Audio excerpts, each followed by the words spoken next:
Welcome to Phakama Africa, your unconventional news source.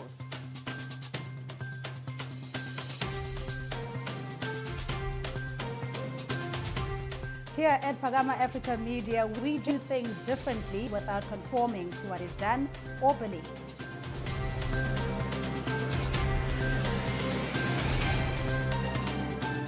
Join us on this journey of uncovering the story behind the story.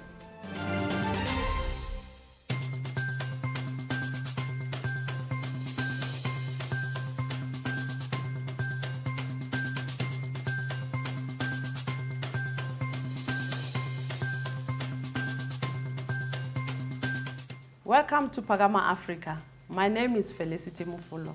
I'm joined by my co-host Zanele Nduli. Thank you, Felicity. Welcome to the viewers. Today's topic is African innovation. We are joined by two gentlemen from the company called Eco Nars. Gentlemen, can you tell us more about your company? Oh yes, as you've indicated, our company is called Eco Nars Projects. I'm Scelo Kupeka. I'm in charge for operations in the company. I'm the COO in the company, but I'll also let my colleague introduce himself. Thank you very much, Scelo and Felicity. My name is Senzo and Scelo. I am one of the directors in the company, co-founder, and to be precise. I'm also responsible for research and development. Thank you. Gentlemen, we hear that you've come up with this amazing innovation. You mean a person can flush 100% off grid with water. How did that come about? Okay, it is very good that we are in a space where now technology and innovation is growing in Africa. Like all other startups, we started as research and development. But it started more of a lifetime story where you go to your rural, deep rural. We all have deep rural backgrounds. I hated the toilet there. So I started to You mean the pit latrine toilets? Yes, the pit latrine. We are originally from KZN. So every time we go there, we couldn't really, you would not use the toilet at all. So it started as a problem-solving type of thing. Like and most innovations. Yes, like most demand for a better and more efficient ways of doing things. So that's how we started. A couple of years went by and it started working, and we decided, no, quit our jobs. Let's go to this. Hey, entrepreneur. Well, Yes. When did Eco Nars start, like as a company, saying now you are operational? Eco Nars formally started in 2016. It was registered in 2016. However, the research and development and work behind the product and the project started 2008. As an engineer, you don't just born as an entrepreneur. You start as doing your work, but you follow up having to learn as to how to do business properly. So, yes, officially we were registered in 2016. Okay. Yes. And then Scelo, tell us, you mean that I can be able to flush anywhere in the world without being connected to the grid? Well, yes, it's true. It's true that happens. And one good thing is that with technology, as my colleague has mentioned, with technology and engineering, and especially now that we are entering into a space of globalization where we are able to get the resources, we are able to look at guys like your Elon Musk and others. But to answer to your question, you could be in a desert in Kalahari, we can make you flush. So because of the system is independent. It does not need to be connected to the grid. So it is solely independent. So that's the power that it carries. Wow. Okay, and what about, do you use electricity, or what do you use to service your system? Yes, power is a very important factor in terms of making most things work in the innovation society. So this one is off-grid thanks to the solar innovation that we all know about. So our system uses solar power. It's a very efficient system in terms of power consumption. When you design something as engineers, you look at efficiency, how much power you use when you push water back to recycle water and stuff like that. One important aspect that people always forget about is that in the water space, you need power to pump water and recycle water. Yes, so it is 100% off-grid in terms of power, and it's very efficient. Thank you. Okay. Very interesting. So you're saying then you can flush with water without being connected to the grid, and also you can have electricity off-grid as well. Yeah. Yes, in fact, it has been phenomenal such a way that we end up hitting so many birds with one stone. Yes, we are actually revolutionizing the entire water and sanitation space. You find that in informal settlements, there's no power at some of the majority of those informal settlements. But you bring a toilet that has power now, it suddenly can light some of the areas. Even in urban spaces, there's power outages. We have projects where we are working with government and local municipalities to say, let's power things like your traffic lights and so forth. You know. So yes, it is exciting. We are doing other extra activities that we are not focused on. Just to add on what my colleague is saying, just going a little bit technically. At the present moment, our system is able, our solar system, our power systems, we are able to produce 10 kilowatt an hour. Only our system is only using 4 kilowatt an hour, so we have an extra. We have an extra energy to use. So I just wanted to add that. Wow. So the extra, you're using it to light the area around your toilet. Yes, Yeah. yes. For instance, if we talk parks, most parks that we've been working with the city of Johannesburg in the space of city parks and zoo. Most parks don't have power due to cable theft and other problems or challenges. You find that now in a park we have an ablution facility that is now lit even when there's no power. Due to power outages. In a space where you have a rural school, a similar product can work where now a rural school that does not have power, suddenly through this toilet they can have extra power. One may ask, why do we have extra power? There's peak hours where you use more power than normally. So we have extra power so that when there's peak hours we are able to function. So when it's not peak hours, that power can be converted to other use and light schools and light streets or maybe light the parks. You know, talking about the schools, we know in our country we've had incidences that are very sad. You know, in Limpopo, one child fell into the pit toilets, and also in Eastern Cape.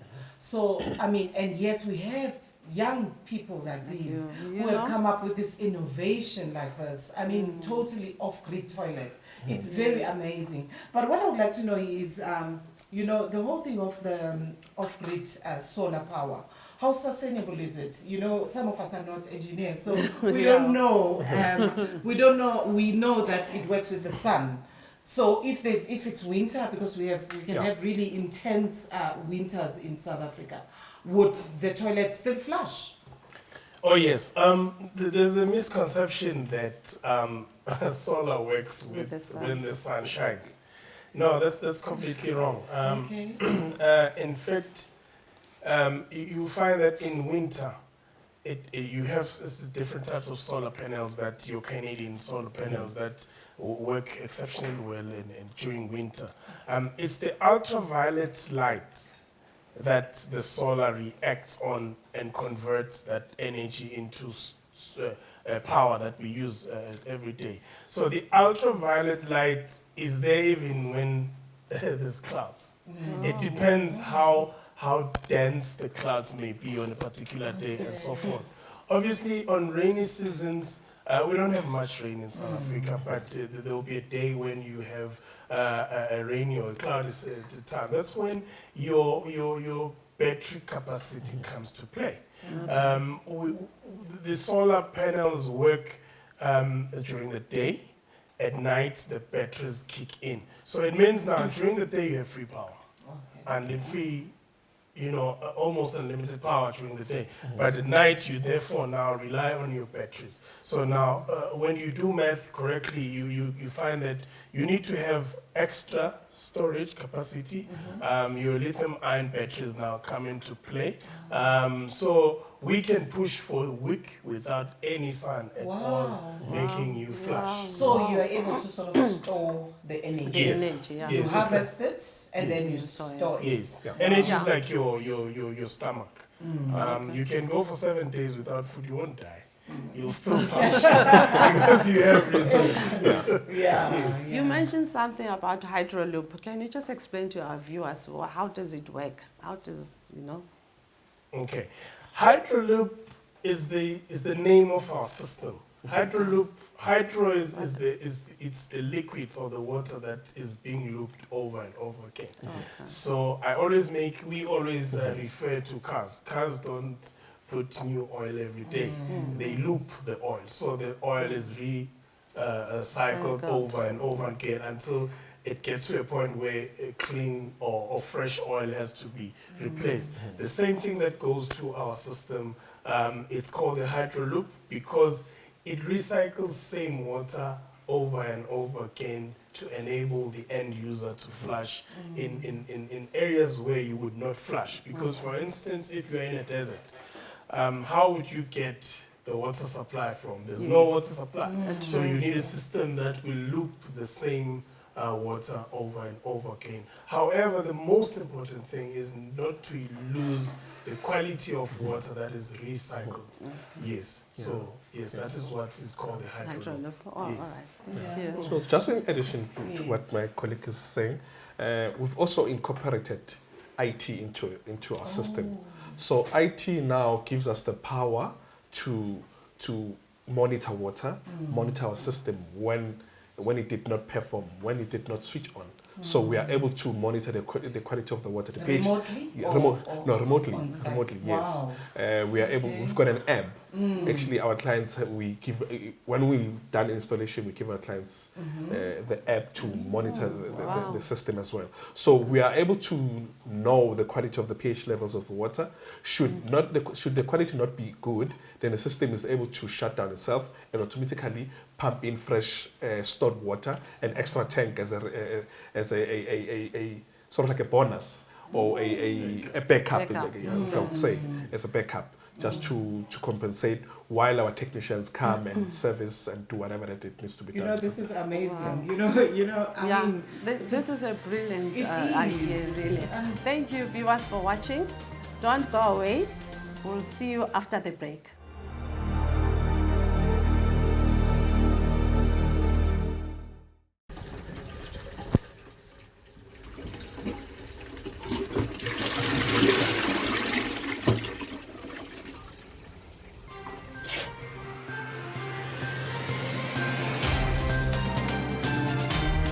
Senzo, earlier you mentioned that this was birthed out of a need.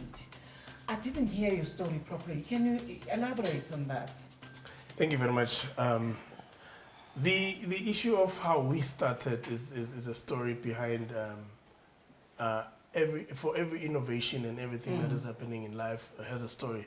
Our story was nowhere different than most stories, but the twist was based mainly on a very important aspect of life, that is dignity. I think over and above safety issues and other things, when you go to an improper toilet, you feel horrified. Most of us that live in the urban areas don't get to experience that. It's a taboo, or rather an irrelevant question to say why proper sanitation, why that, because we flush every day. But to answer to you, to your question I started really experiencing bad vibes in the toilet when I go to my grandmother's. It was horrifying, actually. Yes, in the rural areas. In the rural areas, yes. So I started to do a basic engineering just to understand your filtration, understand water flows and certain angles as to how can I filter. And maybe a little bit of history, because the research helps you understand where did the toilet start, who invented the first toilet. It is very much interesting that Africans in Egypt, according to my history, Egypt, the pharaohs were the people that had a flushing toilet. It was a different flushing toilet. So it was not Europe. No, it wasn't. No, like the birth of cement and other things that were taken to Italy, they were originally from Egypt.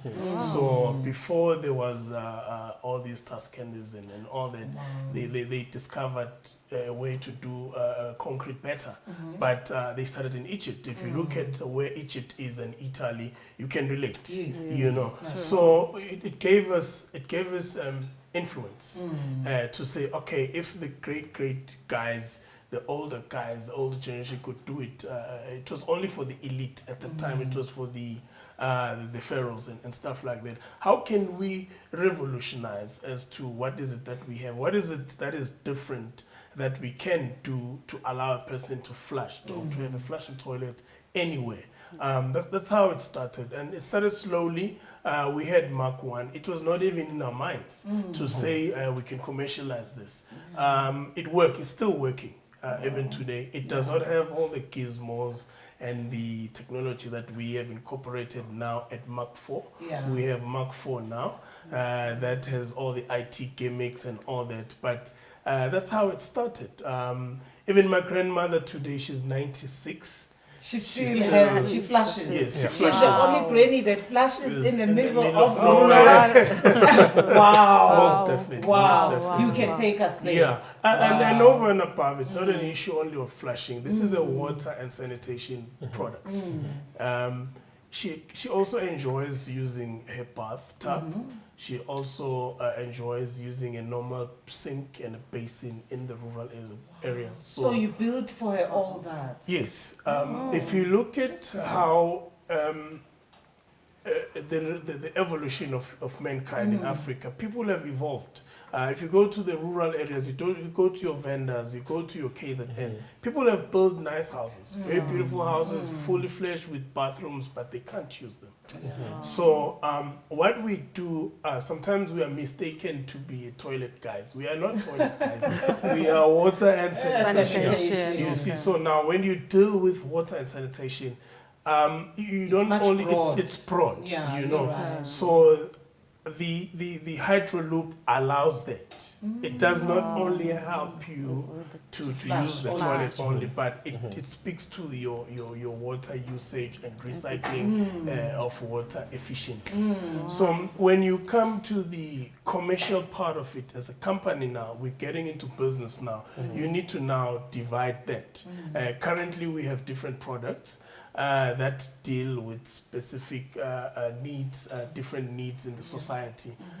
Yes, so you cannot all incorporate in one. There's bylaws and other things that bind us. But in a nutshell, this is our history. This is where we come from, how we started. Because a lot of people ask us, hey guys, you just out of all the things you just thought you should do a toilet. You know, no. It's a water and sanitation company. That's correct. It's a water and sanitation company. So it's not just flushing. It's about showering. It's about washing your hands. It's about bathing. It's about everything. Most definitely. Interesting. Young as you are. I wish I could be as young as I was. Proudly South African company. Wow, innovation. Wow. Awesome. So Scelo, can you tell me any, like, in your journey since you started your company, challenges that you have come across? You know, when you start something, there's always things, you know, for you to come to your...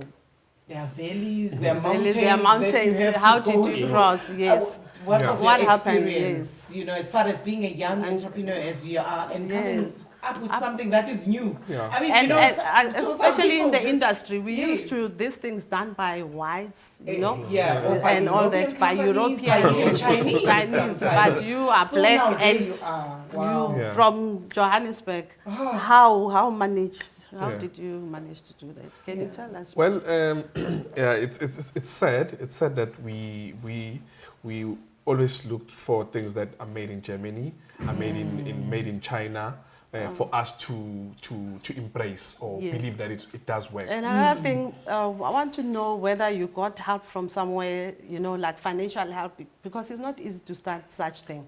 For people to For believe you know in to believe in you, and as young as you are, you have to have, maybe you went to APSA or something, like banks who helped you, or the Yeah. government has Yeah. helped. Well, So, yeah. well, we have approached banks, but we failed, and but I don't blame them because they don't understand the innovation space and the entrepreneurial space. Because obviously everybody that's putting money, or a bank that's putting money to you, they're all quickly looking for returns. So now, as an entrepreneur, you're not talking returns. You're not talking your business acumen or whatever that they're looking for. You're not talking about it. You're just saying you want to solve the problem. Now that becomes a challenge for them because you're not speaking money. You are talking about solving an issue. Yes. But that did not stop us. We sorted on. And up to a day, we met with Romeo Kumalo. He was a guest speaker in some small gathering. So we went there and he said, okay, as an entrepreneur, you need to give what people want, or give what you're saying. All that you've been preaching, Yes. you need to give people the results. Yeah. And we went back and my colleague and said, okay, how can we crack this financial struggle? Yes. And unfortunately, all entrepreneurs and innovators, the first person that's going to take the pinch, it's mommy and daddy.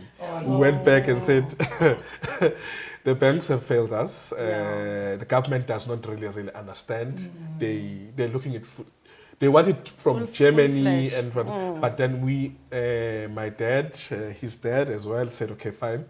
Gentlemen, this is our pension fund. If you screw this up. But our parents took the dive for us and put in the money. And that made it even more for us that we really need to deliver. Yes. We really need to deliver. So they put in the money.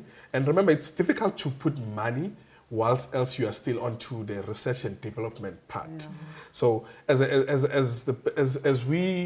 engineers, we did not understand the business side of things. So the money that was put in, it all was swallowed by the research and development. And we thought that, we are good and ready. Once the money comes in, we're going to start implementing and putting it in. No, that's not the case. We needed to pumping money to stuff like filtration. We need to make special. There's this membranes. Our ones are not the same as the membranes that are on market, but his dad's money was sold onto the research and development. My dad pumped in money, and then it got to stage 2 of research and development. And he said, okay, it's not enough. And they had to sell some of the properties that they have, and they put it. But these are the challenges that I believe it's not a unique case, but most of the entrepreneurs and innovators, they face and go through. But we really need our government to start coming up to the table, because it's easy for an entrepreneur to get fund to open up a KFC. That's not risky. You're not really solving any problem. But it's very difficult for something that's new for you to get funding from the government. So those are the challenges that we as entrepreneurs face. Yeah.